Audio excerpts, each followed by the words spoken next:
এশার নামাজের পরে ছোট্ট একটি দোয়া কয়েকবার নিয়মিত পাঠ করবেন, আল্লাহ আসমান থেকে গায়েবী রিজিক আপনাকে দান করবেন। এই দোয়াটা নবীজি সাল্লাল্লাহু আলাইহি ওয়াসাল্লাম নিজে তার মেয়ে হযরত ফাতেমা রাদিয়াল্লাহু তাআলা আনহাকে জানিয়েছেন। নবীজি সাল্লাল্লাহু আলাইহি ওয়াসাল্লামের দরবারে একবার কিছু বকরি আসলো হাদিয়া, অনেক বকরি আসলো হাদিয়া। এই হাদিয়াটা দেখে গেলেন হযরত আলী রাদিয়াল্লাহু তাআলা আনহু। এদিকে আলী রাদিয়াল্লাহু তাআলা আনহু ঘরে কয়েকদিন পর্যন্ত কোনো খাবার নাই।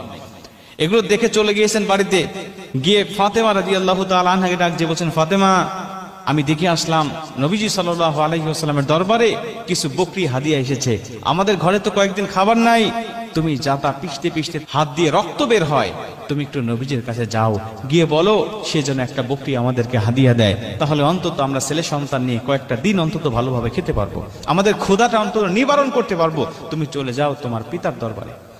ফাতেমা রাদিয়াল্লাহু তাআলা দেখলেন কথা তো ঠিকই, বাবার দরবারে এত হাদিয়া, চাই না একটু একটা বকরি নিয়ে আসি, আমাদের ছেলে সন্তানকে নিয়ে আমাদের পেটের ক্ষুধাটা অন্তত নিবারণ করতে পারবো।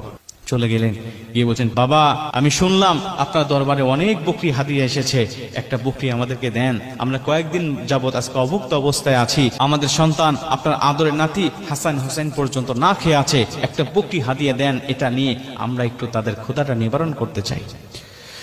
মুসলমান ভাইরা আমার, নবীজি সাল্লাল্লাহু আলাইহি ওয়াসাল্লাম ডাক দিয়া বলেন, ফাতেমা, তোমাকে আমি এমন একটি দোয়া শিক্ষা দিতে চাই, এমন একটা আমল বলে দিতে চাই, যে আমলটা যদি তুমি নিয়মিত করতে পারো ফাতেমা, আমি নবীজি বললাম আসমান থেকে আমার আল্লাহ তোমাকে এত রিজিক দান করবে, এত গায়েবী সম্পদ দান করবে, তুমি খেয়ে শেষ করতে পারবে না।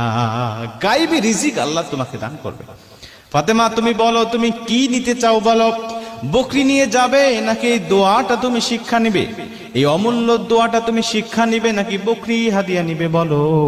ফাতেমা ডাক দিয়া বললেন, বাবা, যদিও কয়েকদিন ধরে আমাদের বাসায় কোনো খাবার নাই, বাবা, একটা বকরি যদি আপনি হাদিয়া দেন, এটা খাইলে 2-1 দিনের মধ্যেই শেষ হয়ে যাবে, কিন্তু আপনি যদি অমূল্য সম্পদ আল্লাহ পাকের পক্ষ থেকে পাওয়ার মতো কোনো আমল বলে দেন, ওটাই তো হবে আমাদের জন্য শ্রেষ্ঠ একটা মাধ্যম, কারণ এই দোয়া, এই আমলটা, এই রিজিকটা কখনোই শেষ হবে না।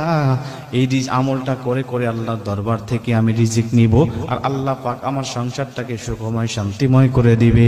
নবীজিকে যখন ফাতেমা রাদিয়াল্লাহু তাআলা আনহা এই কথাটা বললেন, নবীজি সন্তুষ্ট হয়ে গেলেন। ফাতেমা রাদিয়াল্লাহু তাআলা আনহাকে নবীজি ডাক দেয়া বলেন, ফাতেমা, তুমি আসলেই বুদ্ধিমত্তার পরিচয় দিয়েছো, তুমি চলে যাও আলী রাদিয়াল্লাহু তাআলা আনহুকে নিয়ে তুমি নিয়মিত আমলটা করতে থাকো, আমি নবীজি কথা দিলাম তোমাকে আমার আল্লাহ অগণিত রিজিক দান করে দিবে, অগণিত রিজিক আল্লাহ তোমাকে দান করবে। আমলটা কি? আমলটা হলো আল্লাহুম্মা ইয়া আউয়ালাল আউয়ালিন, ইয়া আখিরাল আখিরিন, ইয়া যাল কুওয়াতাল মাতিন, ইয়া রাহিমাল মাসাকিন, ইয়া আরহামার রাহিমিন। এই দোয়াটা তুমি নিয়মিত পাঠ করতে থাকো, আমি নবীজি বলছি কখনো তোমাকে আল্লাহ অভুক্ত অবস্থা রাখবে না।